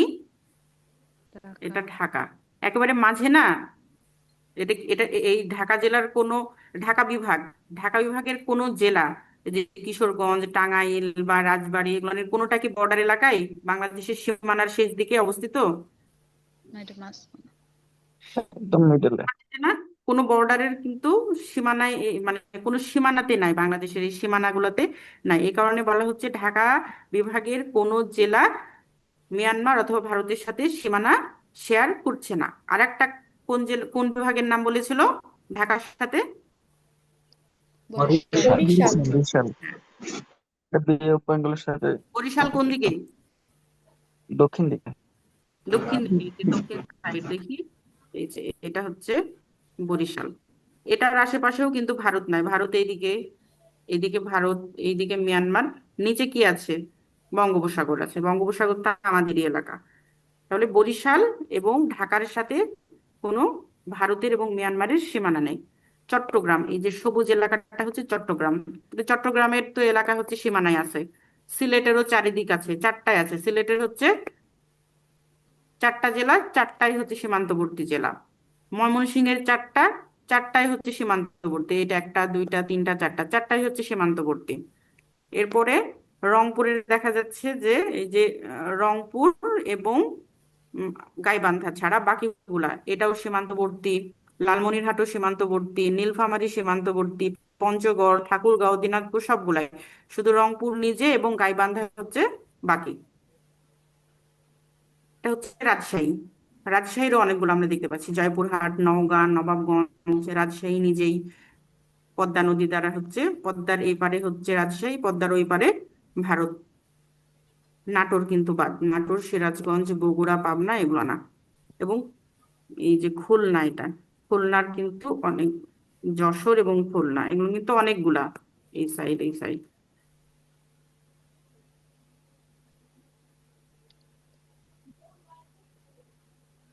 এই যে এই ছবিটা, এইটা হচ্ছে যেগুলা একটু ডিপ কালার, এই ডিপ কালারের জেলাগুলো, জেলাগুলো হচ্ছে সীমান্তবর্তী জেলা। তো আমরা একটু কাউন্ট করি দেখি 30টা মেলে কিনা। একটা, এখানে দুইটা নাম লেখা আছে অবশ্য, আচ্ছা দেখি যে দুইটা কিনা। দুইটা, তিনটা, চারটা, পাঁচটা, ছয়টা, সাতটা, আট, নয়, 10, 11, 12, 13, 14, 15, 16, 17, 18, 19, 20, 21, 22, 23, 24, 25, 26, 27, 28, 29, 30, 31, 32, 33, 33টাই পেয়েছি আমরা। 33 সীমান্তবর্তী জেলা। আর এখানে প্রত্যেকটা বিভাগ সম্পর্কে একটু একটু করে বলা আছে যে উম, ঢাকা বিভাগ কত সালে প্রতিষ্ঠিত হয়েছে, এর মধ্যে হচ্ছে 13টি জেলা রয়েছে, এগুলো আপনারা এমনিতে পড়লেই পারবেন। 34 চট্টগ্রাম, চট্টগ্রাম। ডিটেলস দেয়া আছে, যার যেরকম ভাবে পড়ার ইচ্ছা এই শীট দেখে আপনারা পড়তে পারবেন।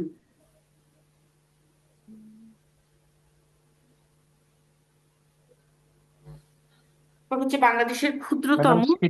শীটের লিঙ্কটা কি দেওয়া হবে? আচ্ছা, এখনো আমাকে কোনো ইনস্ট্রাকশন দেয় না আমার কাছে। যদি চেয়ে, আপনাদের তো মনে হয় একটা গ্রুপ আছে, সেই গ্রুপে কি অন্য কোনো শীট দেওয়া শুরু করেছে? অন্য সাবজেক্টের যে লেকচার শিট গুলা? উম, না ম্যাম। না ম্যাম, শুধু না যে ম্যাম, এমনি অন্য পিডিএফ দেয় আর কি, অন্য সাবজেক্টের অন্য, রিসেন্ট পরীক্ষা বাট কোশ্চেন ক্লাস পিডিএফ গুলো দেওয়া হয় না। তো আপনারা, আপনাদের তো এগুলোও প্রয়োজন, তো আপনারা মেসেজ দিবেন বা জানতে চাইবেন যে কবে থেকে আপনাদেরকে শিটগুলো, এগুলো দিলে আপনাদের পড়তে সুবিধা হবে, যেহেতু এগুলো দেখে আমরা পড়াচ্ছি। যেদিন ক্লাস নেব সেটা দিয়ে দিব, বা আগেও দিতে পারি, তাহলে আপনারা দেখে আসলে আরো সুবিধা হবে। বাংলাদেশের বৃহত্তম এবং ক্ষুদ্রতম জেলা, তো আমরা যে জেলাগুলা নিয়ে আলোচনা করলাম, বাংলাদেশে মোট হচ্ছে কতটা জেলা? 64টা জেলা। আর বিভাগ কয়টা? বিভাগ হচ্ছে 8টা। 8টা। 8টা বিভাগে 64টা জেলা। 65তম একটা জেলা হবে হবে করে আছে, এখনো হয়নি, ভৈরব সম্ভবত প্রস্তাবিত, হয়নি এখনো ভৈরব। তো এখন পর্যন্ত 64টাই আছে। তো এই 64টার ভিতরে সব থেকে বড় কোনটা এবং সব থেকে ছোট কোনটা? সব থেকে বড় বলছে কি, এই যে টাঙ্গাইল, ঢাকার, ঢাকার হচ্ছে টাঙ্গাইল সব থেকে বড়। মানচিত্র দেখলেও বুঝতে পারবেন যে ঢাকাই হচ্ছে টাঙ্গাইলই সব থেকে বড়। এবং সব থেকে ছোট হচ্ছে সরি, আমি তো উল্টা বলে দিলাম।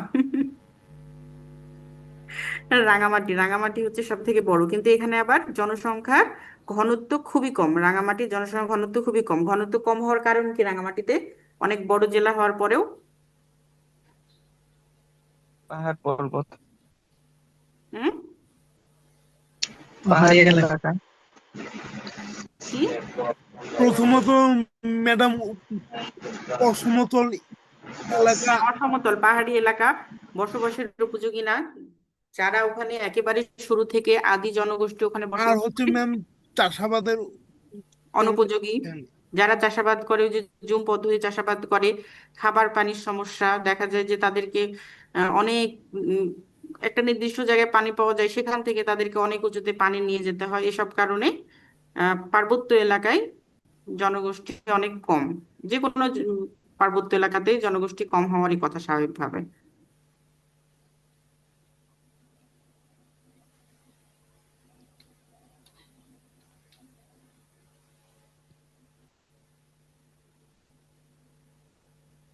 এই যে রাঙামাটি হচ্ছে বৃহত্তম, এখানে আলাদা আলাদা করে যে ঢাকার বৃহত্তম এবং ঢাকার ক্ষুদ্রতম, কিন্তু পুরো বাংলাদেশের হচ্ছে বৃহত্তম জেলা হচ্ছে রাঙামাটি এবং ক্ষুদ্রতম জেলা হচ্ছে নারায়ণগঞ্জ। এবং এখানে আলাদা আলাদা করে দেয়া আছে প্রত্যেকটার, যে রাজশাহী সব থেকে বড় হচ্ছে নওগাঁ এবং সব থেকে ছোট হচ্ছে জয়পুরহাট।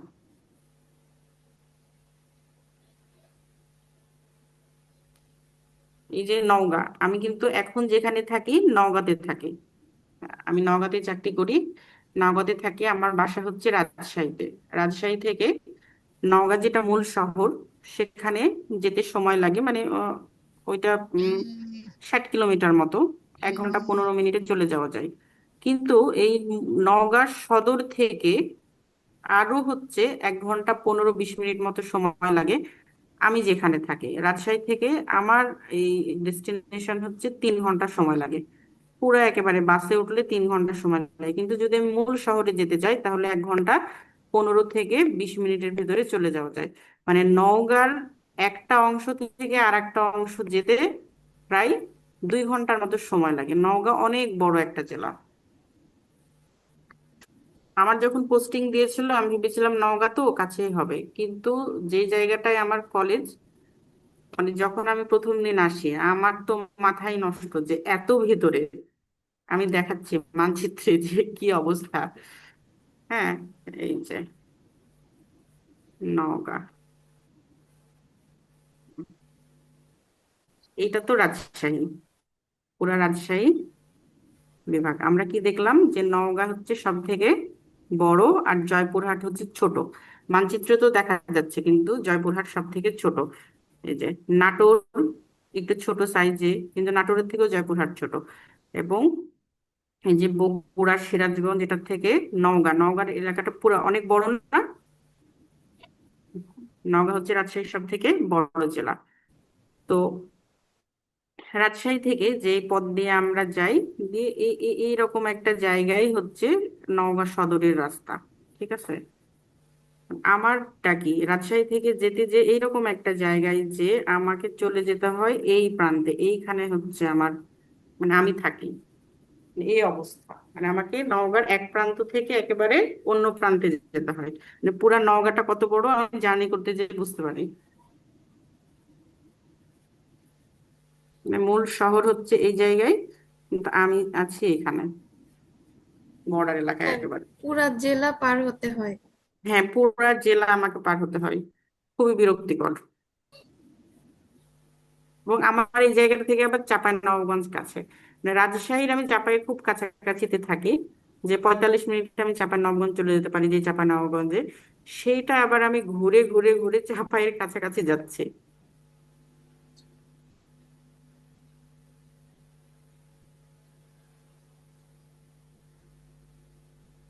ম্যাম, আমি নাটোর থেকে। নাটোরের কোথায়? নাটোর সদরেই। আচ্ছা আচ্ছা, জায়গাটার নাম কি? কানাইখালী। ও, পড়াশোনা কোথায়? পড়াশোনা ম্যাম ডিগ্রিতে পড়ছি। আচ্ছা আচ্ছা, আমার তো বাসা থেকে ভালো হতো নাটোরের যে কলেজ দুইটা আছে ওই কলেজ দুইটাতে দিলে আমি বাড়ি থেকে যাওয়া আসা করতে পারতাম, অথবা চাঁপাইনবাবগঞ্জে দিলেও বাড়ি থেকে যাওয়া আসা করতে পারতাম, কিন্তু অনেক দূরে হয়ে গেছে। কোথায় ছিলাম আমরা? ক্ষুদ্রতম এবং বৃহত্তম, মোটামুটি ভাবে আমাদের আলোচনা প্রায় শেষ। তো আমরা একটু প্রশ্নগুলা দেখি, যেটা আমরা যেগুলো পড়েছি সেগুলো এখন উত্তর দিতে পারছি কিনা। বাংলাদেশের মানচিত্র প্রথম কে আঁকেন? রেনল। রেনেল। জেমস না, রেনল। গ। বাংলাদেশের মোট সীমান্ত দৈর্ঘ্য কত? 5138। 5138 শোন, এই যে আজকের ক্লাস করলেন না, আপনাদের কাছে তো একটা বই আছে, শীট না পেলেও তো বই আছে, বই দেখবেন প্রশ্ন আলোচনা সবকিছুই একই, একটু আলাদা করে হয়তো থাকে। মানচিত্রগুলো এভাবে পাবেন না অবশ্যই বইয়ে, কিন্তু কাছাকাছি এরকমই পাবেন। তো একবার যদি নিজেরা দেখেন মনে থাকবে। এগুলো কিন্তু অনেক মানে সবকিছু সংখ্যা, জায়গার নাম অত সহজে মনে থাকে না। তো আমি যেভাবে অল্প টপিক নিয়ে বুঝাই বুঝাই পড়লাম, এখন তো আপনাদের মনে আছে। তাহলে আপনি যদি আবার বাসায় পড়েন দেখবেন যে আর ভুলবেন না। বাংলাদেশের মোট সীমান্ত দৈর্ঘ্য, এই যে এখানে বাংলাদেশের মোট, এটা দিয়েছে আবার বাংলাদেশ জরিপ অধিদপ্তরের সহকারী সুপারিনটেনডেন্ট অফিস পরীক্ষা। এটা আবার কোনোটার সাথেই মিলে না। এটা হবে 4719, ওই যে ভূগোল বইয়ের যেটা দিয়েছিল। বাংলাদেশের মোট সীমানার দৈর্ঘ্য, এটা মাইলে, 56,000 বর্গ মাইলের, যেটা 2 কিলোমিটার সমান একদম। বাংলাদেশের মোট সীমানার দৈর্ঘ্য জল ও স্থল সহ। 4400। এই প্রশ্নগুলা দিলে পারে খুব কনফিউজড হয়ে যাওয়ার মতো। বাংলাদেশের স্থল সীমার দৈর্ঘ্য কত কিলোমিটার? বাংলাদেশের স্থল সীমার দৈর্ঘ্য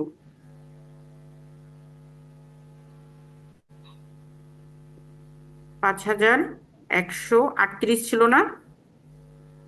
এখান থেকে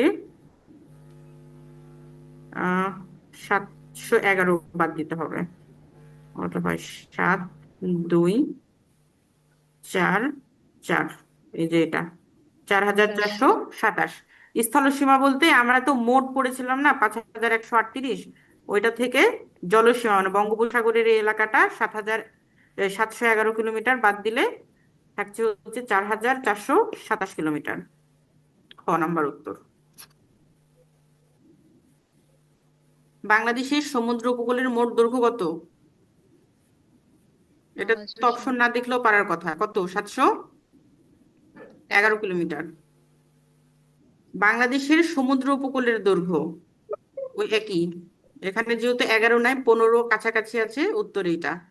বাংলাদেশের 400। সমুদ্র উপকূলের দৈর্ঘ্য কত? ওই একই প্রশ্ন, মাইলে দিয়েছে এটা। মাইলে হচ্ছে 4,444.6। 444 তো না, এটা 45 দিয়েছে।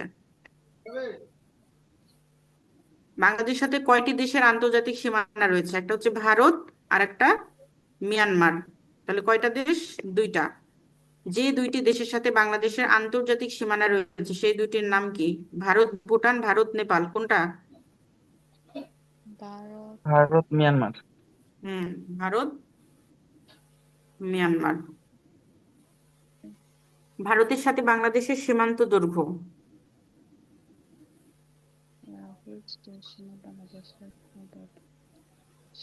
ভারতের সাথে বাংলাদেশ সীমান্ত দৈর্ঘ্য, এইটার তো কোনোটাই আমরা পড়িনি। ভূগোল বইয়ের কত দেয়া আছে দেখি।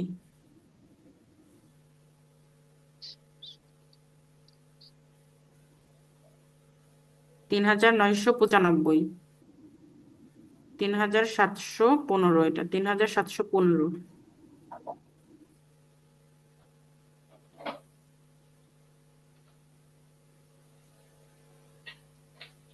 3,715 গ নাম্বার।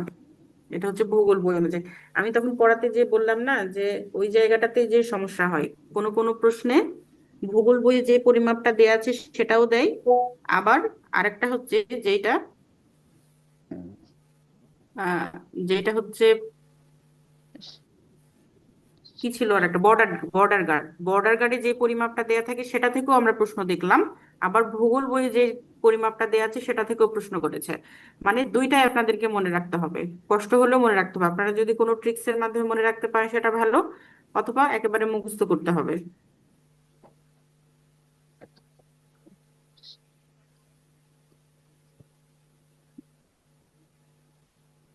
মিয়ানমারের সঙ্গে বাংলাদেশের সীমানা 271, ঘ নাম্বার উত্তর।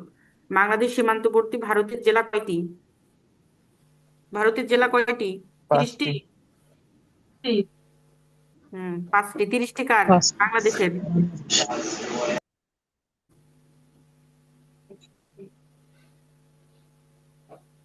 বাংলাদেশের কোন বিভাগের সাথে ভারতের কোনো সীমানা সংযোগ নেই? কোন বিভাগ? ঢাকা এবং বরিশাল এবং ঢাকা। ঢাকা এবং বরিশাল। মানে এটা ক খ দুটাই উত্তর, ভুল উত্তর দিয়ে রেখেছে, মানে অপশনই ভুল। বাংলাদেশের মোট সীমান্তবর্তী জেলা কয়টি? 30, 32 না 33? মোট 33। হ্যাঁ, 32, 32 না 32, 33? 32, হ্যাঁ যেহেতু হ্যাঁ, মিয়ানমার এবং 33 না কিন্তু, কারণ রাঙামাটি হচ্ছে মিয়ানমারের সাথেও আছে, ভারতের সাথেও আছে। ঠিক আছে, 30 এবং 3, কিন্তু মোট হবে 32। ভারতের সাথে বাংলাদেশের সীমান্ত জেলা 30টি, 30টি। মিয়ানমারের সাথে 2টি। বাংলাদেশের কোন জেলাটি বাংলাদেশ ভারত সীমান্তের মধ্যে নয়? পঞ্চগড়, সাতক্ষীরা, হবিগঞ্জ, কক্সবাজার কোনটা বাংলাদেশ ভারত সীমান্তে না? না না, সাতক্ষীরা। সাতক্ষীরা আমরা মানচিত্র দেখে আসি, সাতক্ষীরা কোথায় আছে।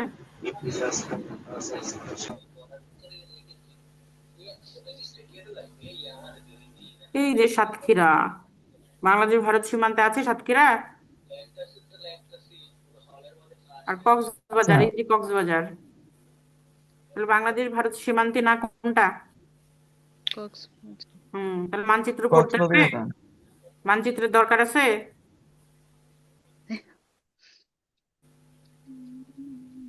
বাংলাদেশ ইন্টারন্যাশনাল মানচিত্র ছাড়া একেবারে শেষ, অন্ধকার, চোখে অন্ধকার দেখবেন।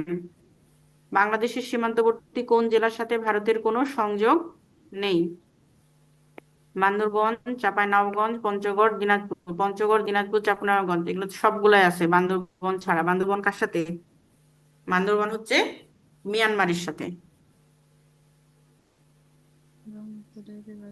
আচ্ছা, যাই হোক, মোটামুটি ভাবে আজকের বুঝতে পারছি যে আপনারা বুঝেছেন এবং আশা করি মনেও থাকবে, কিন্তু এই চ্যাপ্টারটা বাসায় পড়বেন। এর পরের দিন হচ্ছে যে বাংলাদেশের ভৌগোলিক পরিচিতি, ভৌগোলিক অবস্থান দেখলাম। বাংলাদেশ কিন্তু ভৌগোলিক অবস্থানগত কারণে, আমরা যেমন ইন্টারন্যাশনালে পড়ছি না, ভৌগোলিক অবস্থার উপরে তার হচ্ছে আন্তর্জাতিক সক্ষমতা বা আন্তর্জাতিক ক্ষমতা নির্ভর করে। ওইরকম বাংলাদেশ তার অবস্থার কারণে, বাংলাদেশ যে দক্ষিণ এশিয়ার একটি দেশ, তার আশেপাশে কোন কোন দেশ রয়েছে এবং একটা সমুদ্র বন্দর রয়েছে, তার যে রিসোর্স গুলো আছে সেগুলো কতটা গুরুত্বপূর্ণ কি গুরুত্বপূর্ণ না, এসবের দিকে ভিত্তি করে বাংলাদেশ ভৌগোলিক অবস্থানগত কারণে বাংলাদেশের যে গুরুত্ব সেটা কেমন সেটা দেখবো, দেখে পরবর্তী টপিকে যাব।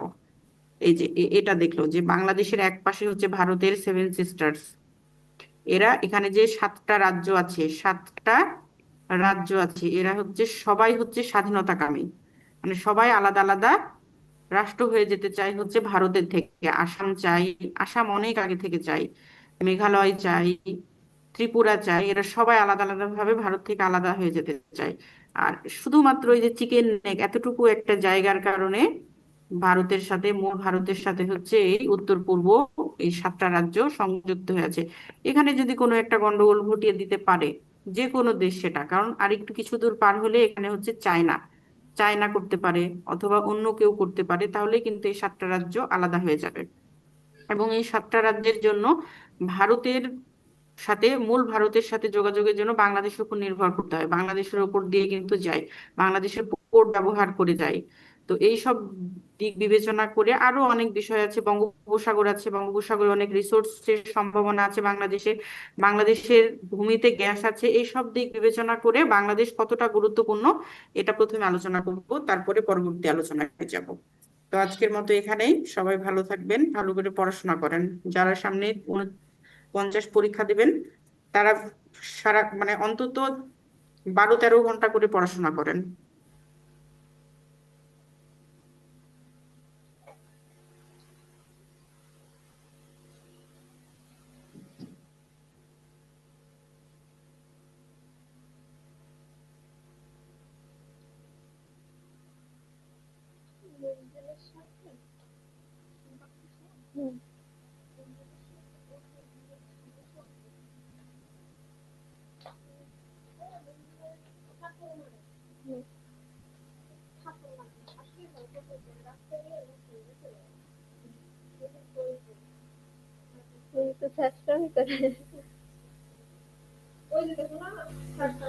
ও যদি পড়াশোনায় এরকম একটু চেষ্টামি করতে সারে লাগে তো কত দূর হবে এই যেতে।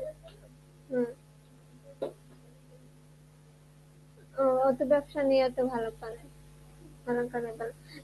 হ্যাঁ, তো যদি ও স্যার গুলা 11 ঘন্টা করে পড়া শুরু করে দেন সবাই। অনেক স্যার মানে কি পড়াশোনা স্কুলের স্যার ওই যে অষ্টম শ্রেণীর জন্য এসআই দিছে না। এই যে স্যার ওরে বাইবল আর এই ওদের স্যার লাগে কি ফ্রি হইলে মানুষ আসলে আমাদের লিখন গুলো লাগে কিন্তু অসুস্থ লিখনের সাথে অসুস্থ থাকবে। এই যে লিখনের সাথে অসুস্থ খুব সুন্দর একটা বন্ডিং করে না। এখানে লাগে অসুস্থের সুন্দর একটা বন্ডিং। তো কি ভাই তারপরে না না কথা কইতে আসে না।